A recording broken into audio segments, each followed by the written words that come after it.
There are places we visit for coffee, places we visit for food, and then there are places we don't know we're searching for until they quietly change our lives forever.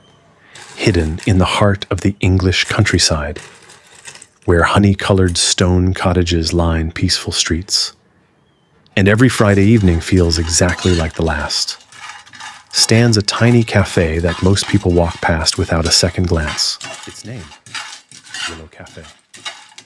To the villagers, it's simply a warm place to escape the rain. To tourists, it's another charming stop in the Cotswolds.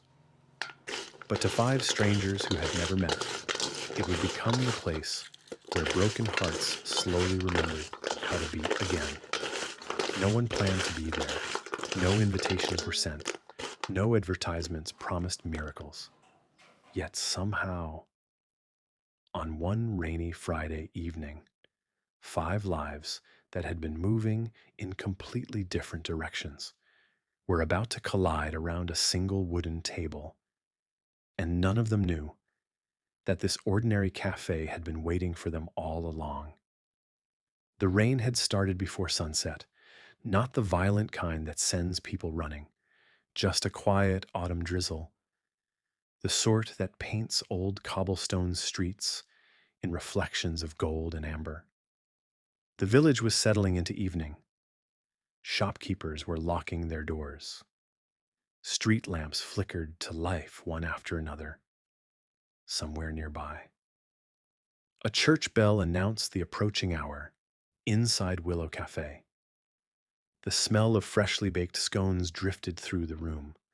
Coffee beans crackled inside the grinder. Steam curled gently above waiting cups. Soft piano music floated through the air.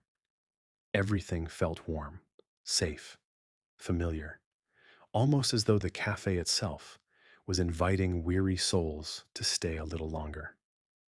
Behind the counter stood 35-year-old Sophie Bennett.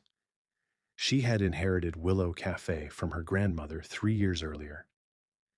Every evening she followed the same routine: straighten the chairs, light the candles, polish the windows, smile at every customer. But there was one ritual she never skipped. In the far corner of the cafe, she carefully placed a small wooden sign on an empty table, reserved. No one ever questioned it anymore. Regular customers had grown used to seeing that lonely table sitting untouched. No one had reserved it. There was no booking written in the diary. And still, every Friday, Sophie quietly placed the sign there. She looked towards the old clock hanging on the wall. 5:58. Almost time. She whispered softly, "Grandma, I hope you're right." Several streets away, Emma Carter walked slowly beneath a black umbrella. At 35, she had mastered the art of pretending she was fine. The truth was very different. 5 years earlier, she had lost her husband after a long battle with cancer. People told her that time healed everything. It didn't. Time simply taught her how to carry grief without letting others notice. She still wore her wedding ring, still reached for the second coffee mug every morning before remembering she no longer needed it. She had become an expert at surviving without really living. As she passed Willow Cafe, she glanced through the window. Inside, people laughed, couples talked, friends shared desserts. For a brief moment, she kept walking. Then, almost without thinking, she stopped, turned around, and opened the cafe door. The tiny bell above it chimed softly. Across the village, Daniel Hughes remained sitting inside his aging Land Rover. His hands gripped the steering wheel so tightly, his knuckles had turned white.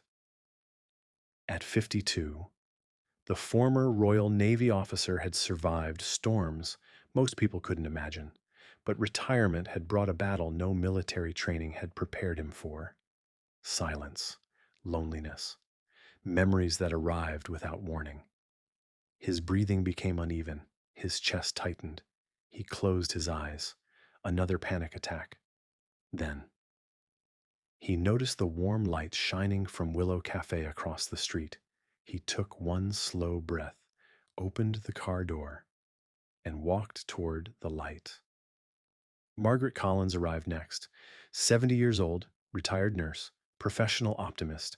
At least, that's what everyone believed. She greeted strangers with bright smiles, asked shopkeepers about their grandchildren, remembered birthdays most families forgot. Yet every evening, she returned to an empty house where no one waited. Her children lived hours away. Phone calls had become monthly, visits even rarer. Loneliness can hide behind the happiest smile. She stepped into the cafe, looked around, and quietly sat near the reserved table. Thomas Reed wasn't planning to stop at Willow Cafe at all. A successful solicitor from Oxford, he had spent most of his life chasing promotions, deadlines, and larger paychecks. He had missed school plays, birthdays, family dinners. Eventually, his marriage ended. His teenage daughter stopped answering his calls. That evening, he missed his train home, frustrated. He slipped into the nearest cafe to wait for the next one. Sometimes, the smallest inconvenience becomes the beginning of an entirely different life. Within minutes, every table inside Willow Cafe was occupied. Eve